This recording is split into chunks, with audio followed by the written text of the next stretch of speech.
was like my shadow for 12 years. She lived as a part of my life in everything that I did. There have been thousands of incidents where people have left their body consciously. It is the peak of yoga in many ways. So she announced that she will leave almost 9 months ahead of that time. And she even prepared my daughter, who was only 7 years of age. Paramahamsa Yogananda sat in front of 700 people, announced that I'm leaving my body now, and he left. So, what do you think? It's suicide? I hate to bring this up, but I read it in my research where you're concerned, and that is that your late wife, there is this controversy about the way she died. Will you help me understand that a bit? There is no controversy. It is just a few tabloids picked it up and did some rubbish, because we know why they did it now. And a few bloggers who have nothing else to do, they keep doing it. Absolutely no controversy because it happened in the presence of people. And it was a natural process. It is just that because you're in a public space, anybody can say anything. The law has not said anything, no legal entity has said anything.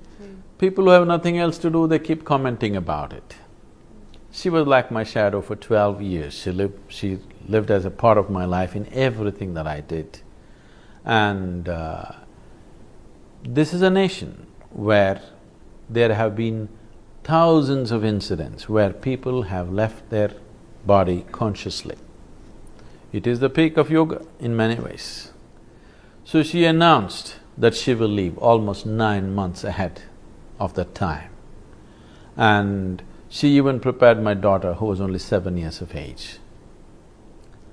And many ways I tried to… because those 12 years we were traveling and traveling all the time together. So this was the time when we're just kind of beginning to settle down. I said, just now we're settling down, why now? So she said, right now everything within me and outside of me is perfect. This is the time I want to attain to this. And she started working towards it. I never thought she will make it so quickly. This is something everybody is working towards, that you must be able to conduct the most profound aspects of your life consciously, that includes your birth and your death.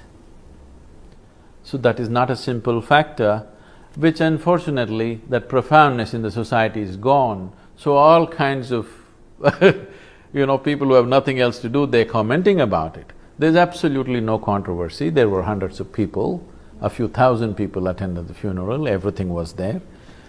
They're just commenting without any basis. If anything like that was there, you think all these young people would be around me, supporting and making things happen? When you say it's possible to prepare for death… I did not say death. What did you mean then? Is it true that you gathered this body slowly over a period of time? Yes? You gathered it. Some people gather this body consciously, lot of people gather it unconsciously. If you had gathered it consciously, it would also be possible for you to drop it consciously.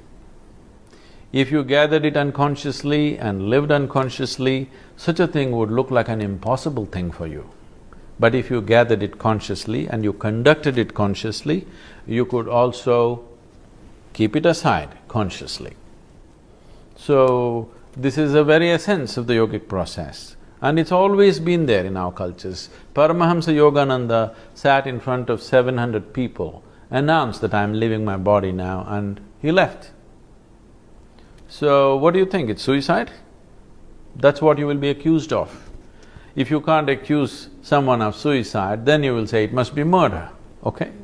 So this is just very silly ways of profound aspects of life being looked at by very gross people, very cross explanations for very profound nature of human existence here.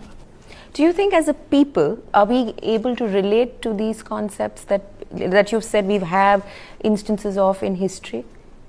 Because while I understand what you're saying or attempt to understand what you're saying at an intellectual level, at a visceral level, and I'm not talking about… I understand. So I'm just trying to figure out, can I choose to do this? If you work for it, not going to come easy. But if you work for it, yes, every human being can. Can I live consciously? That's a question you're asking. Can you live consciously if you work upon it? Yes? If you live consciously, is death also an inevitable part of your life? Shedding this body also is an inevitable part of your life or no? Yes or no? Yes. If I can eat consciously, if I can sit consciously, if I can breathe consciously, if I can sleep consciously, is it also possible that I can keep my body aside consciously? Does it look like a possibility for you? When you say it like this, yes, but when I think of it on myself, No, I'm not sure I can make that leap. It is not a leap. Is it true with you right now as you sit here that this body that you have gathered happened to you over a period of time? It is a accumulation. What you call as my body is just a piece of this planet. Whether you like it or not, one day you have to pay back. It's a loan from the planet, isn't it? So you've taken credit from Mother Earth. When the time to come back, you can either give back willingly or you can give back crying. You took loan from this planet. If you made something else out of it, when the time to give comes, you will give it consciously and joyfully and go. If you made nothing out of it, you will die miserably and you think that is normal. That is not normal. Just because you didn't make it, you think nobody can make it. This is the crown of ignorance. When people think, whatever I do not know cannot exist, this is the crown of ignorance. So all this controversy is because lot of people are wearing this crown of ignorance.